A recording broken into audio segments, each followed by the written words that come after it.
Do it. Make your dreams come true. Yes, you can. Yes, you can. Just do it. One example that comes to mind is, I don't think I ever told you this story, but about a year and a half ago, I was asked in by the wife and daughter of a very prominent and highly successful businessman in Brazil, who was enmeshed in a terrible, terrible conflict where he and his father had started this supermarket chain, which had, from just a little bakery into a supermarket chain that became Brazil's largest retailer. And he had a French partner, and they were having a battle over who was in control of the company.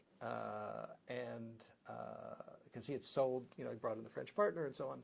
And the partnership had really turned sour, and for 2.5 years they'd been locked in legal battles, arbitration lawsuits, character assassination, I don't know, in the press. I mean, it was awful, and it was ruining his life. And he was already like 76 at the time, and he was supposed to be 8 more years as chairman of this company, and it was just a battle. And it was affecting him, their families, the 150,000 employees of the company. I mean, it was even straining commercial relations between France and Brazil. And so I saw him, I met him in his home, and so, I listened to his story, and because I was thinking, what do I have anything here to do, or how can I help? And then it just dawned on me that maybe the real problem wasn't just with the adversary. The real problem is always within ourselves. So I asked him, I said, Abilio is his name, and became a friend, and I said, I hear the story. I said, but what do you want? What do you really want? I was trying to get at your why, in some sense. And he said, well, I want the stock at a certain price, and I want an elimination of the non-compete clause, and I want some real estate. He gave me like 6 or 7 things. And I listened to him, and I thought, wait a minute, this guy's got everything. I mean, he's, extremely wealthy. He had a new family. I mean, you got everything. You got everything you want in your life.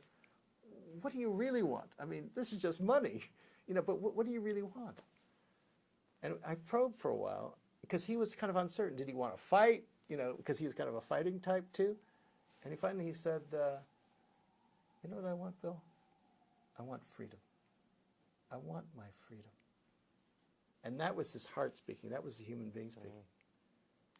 And then as soon as I heard that, I said, okay, Abilio, I think I can help you, but I'm going to work to achieve your freedom. It's not about, whatever. I could resonate with that. I said, and what's the freedom for? And he said, well, I want to freedom to spend time with my family, my little kids. I want freedom to pursue my business dreams, I said, okay, we can do that. And then I asked him the question, so Abilio, so who can give you that freedom? Is it really your arch enemy? Is that the person who can give you the freedom? Or in the end, is it only you who can give yourself that freedom?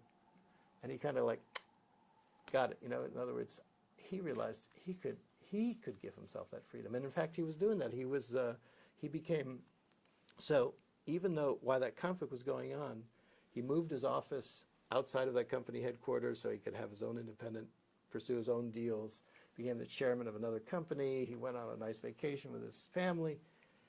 And once he became a little bit less dependent on this, less enmeshed in this conflict, then we had more room. And from the time I met the counterpart, my colleague David Laxon, I met the counterpart in Paris,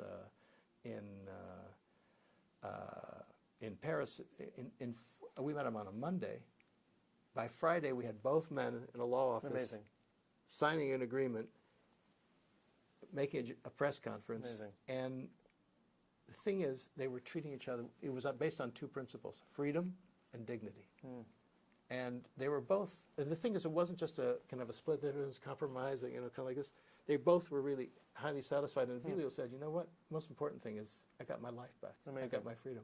It's the sort of the pejorative title of the book is sort of not being the victim anymore. Right. It's it's this mind shift of going from this person is hurting me, or this person is responsible for my happiness, or preventing me from being happy, or getting whatever I want, and rather it sounds like accountability.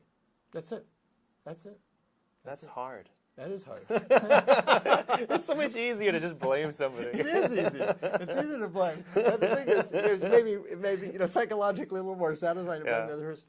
But the more effective way, if you really want to get the things you want in life, what are truly important, if you want to get your own freedom, if you want to get what's truly important in your life, this is the way. It's not easy. It's like coming to It's simple, but not easy. Right. It's like coming to the uncomfortable conclusion that the only common factor in all my failed relationships is me. That's right. Yeah. No, exactly. In other words, first time, second time, third time. I'd like to blame them, repetition. but, It always seems to be them.